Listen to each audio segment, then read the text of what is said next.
have you discovered as you have learned and embody, being a reflector? Like, what were some of the ahas when you first learned about it, and or as you started to really experiment with it and embody the experience of being a reflector? Aisling, I'll start with you. Yeah, so I first discovered I was a reflector about 8 years ago, and I was on a little yogic program which did all inner child work and psychotherapy and stuff like that, and he brought in the human design. So none of my friends or family or anyone in my real 3D life knew anything about it, and he sent me a link with the chart, and I was just so shocked when I saw it. My main response was really shock. And I'd heard people on the program, and he was saying, oh, you've got this channel and you've got this and you've got this, and I was just like, oh, it looks empty, which is what a lot of people think. But what I did was I Googled human design reading plus reflector, and I found myself a human design reader who was a reflector, because what I wanted to know more than the reading and the gifts was, how am I supposed to live like this? And do I have to give up everything in my life? Like I was trying to run a business, and from the small bit of information I had, I just thought, I can't see how this is workable.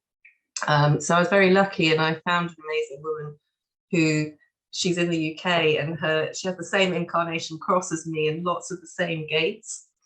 And so she really helped me to understand myself. Just looking at the chart, I was just in shock. And what I discovered, probably one of the first things, I've always said I was very bad at making decisions. So when it said 28 days plus for decision making, that was actually a real relief for me.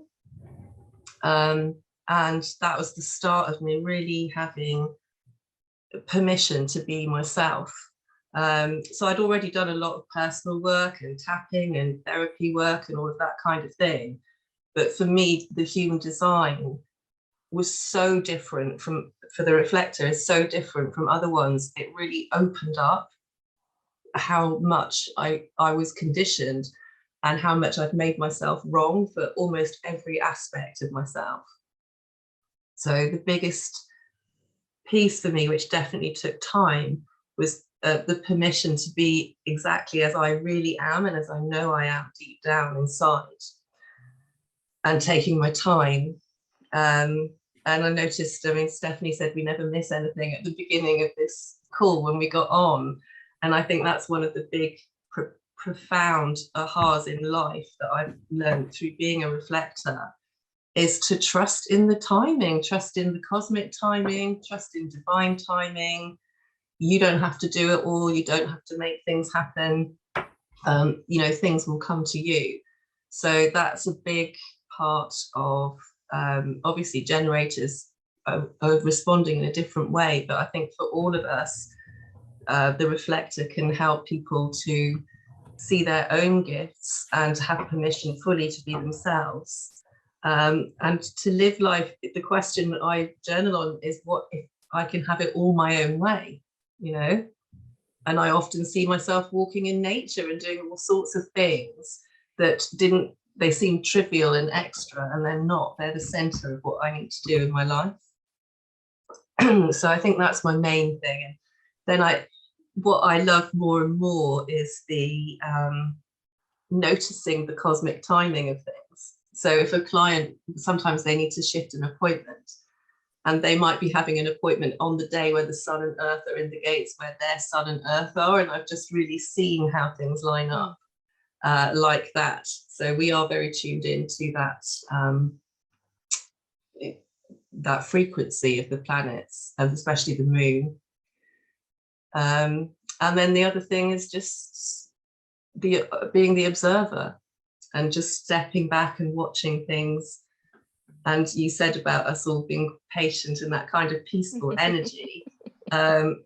we were just talking about some online reflector retreats where you can have hundreds of us online just sitting there, and it really, there is a profound sense of peace that comes through.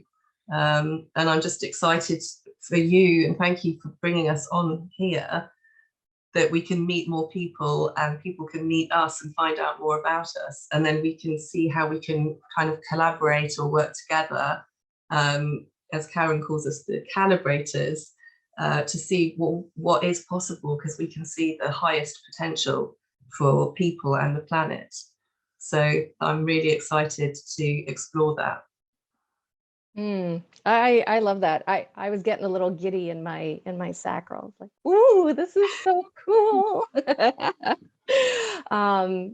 thank you so much for sharing that. And I know we met a few months ago, and it's been such an experience to, I guess, experience you and your energy and your approach and what you do. And I know that one of the questions that has come up a few times is, in different ways, can a reflector be an entrepreneur? And so that's something that we're going to tap into a little bit later in this panel, or what that would look like.